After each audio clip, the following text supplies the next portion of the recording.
Does that concern you at all? I mean, these are people sent by the United. I mean, in his case, sent by the United States, and not even a U.S. senator could get any information about his whereabouts or the condition of his incarceration without actually going down and making the trip to El Salvador himself? Well, he obviously knew his whereabouts because he went there to see him.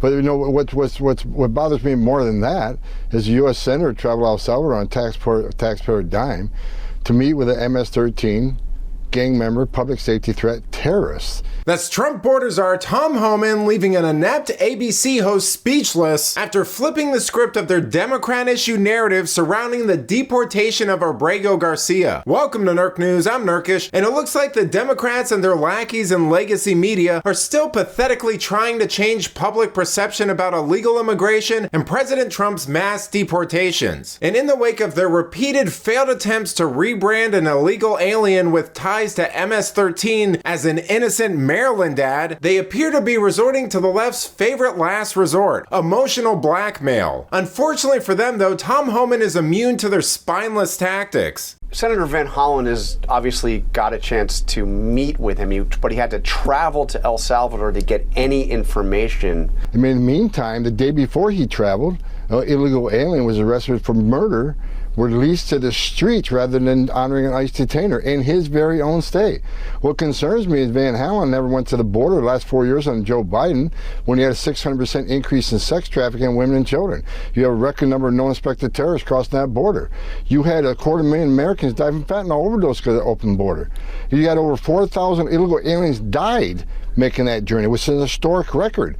What shocks me is he's remained silent on the travesty that happened on our southern border. Many people died. Thousands of people died. I met with hundreds of angel moms and dads who buried their children that were murdered by an illegal alien. How many angel moms and dads has he met in the state of Maryland? That's what concerns me. You know, sometimes I wonder if these pretend journalists understand how transparent their intellectual dishonesty is to the rest of us. Because despite their industry collapsing, trust eroding, and approval being in the tank, hacks like this seem to have no issue jumping from one sleazy tactic to the next in hopes of landing a cheap shot on their guest. And it looks like Tom Homan's finally had enough. Here he is doing something I've never seen him do, losing his cool after ABC's Chris Hayes knockoff tried to suggest that the Trump administration is just rounding up people to deport because they happen to have the wrong tattoos. So no extended proceedings, no chance to prove their innocence. Somebody's got a bad tattoo. I'm telling somebody's we can go. Been accused.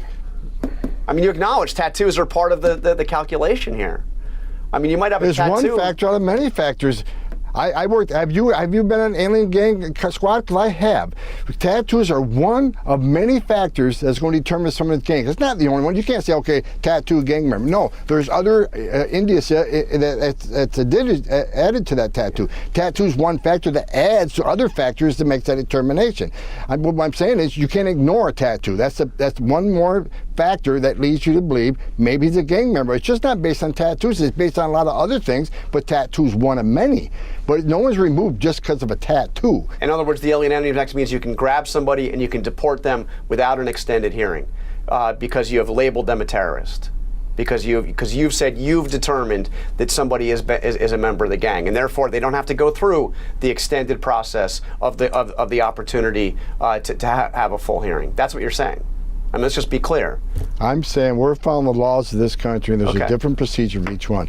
We're doing things within the frame of the law. We're doing things legally. Okay. I stand by that. Now, again, I'm not a constitutional scholar. I'm not going to argue this in court. That's what the Department of Justice does. But I'm sitting here today thinking we've done the right thing for this nation, following the laws and the Constitution of this country. It's hilarious how the way all of these interviews are conducted is so emblematic of why Democrats are struggling with men and just how ideologically captured by the left establishment media has become. I mean, the majority of these things are either conducted by openly biased liberal women who scold their guests and make exaggerated faces, or men like this who appeal to emotions and constantly speak in a feminine tone. And if you don't believe me, just look at this interview. Nearly every question he asks seems to be a variation of "don't you feel?" "Do you think?" "Are you concerned by?" Or my personal favorite, "some people are saying." It's essentially all compliance policing intended to shame the guests by making them feel like they're doing something unpopular or not accepted by the tribe. And it's become Democrat and establishment media's bread and butter. Do you have any qualms about sending people to that notorious prison in El Salvador with no assurance that they will ever have a chance to get out? People that have no record, have not been convicted of any violent crimes. Do you have any qualms about that?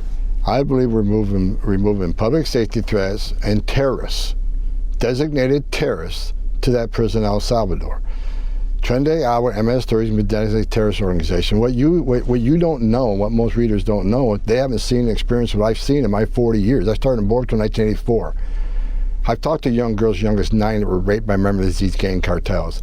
I've held dead bodies throughout my career.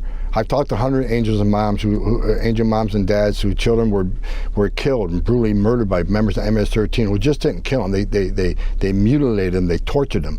So if people wore my shoes for the last 40 years and seen the travesties I've seen, they would understand that the worst of the worst need to be sent to a prison like that, because we got to protect American citizens, we got to protect this country. And you're saying there's no mistakes? No mistakes, that everybody's sent to this prison, again, with no guarantee of any right to have a chance to challenge their imprisonment, any prospect of release. And they didn't go through a full, and none of these people, as you've acknowledged, have gone through a full trial.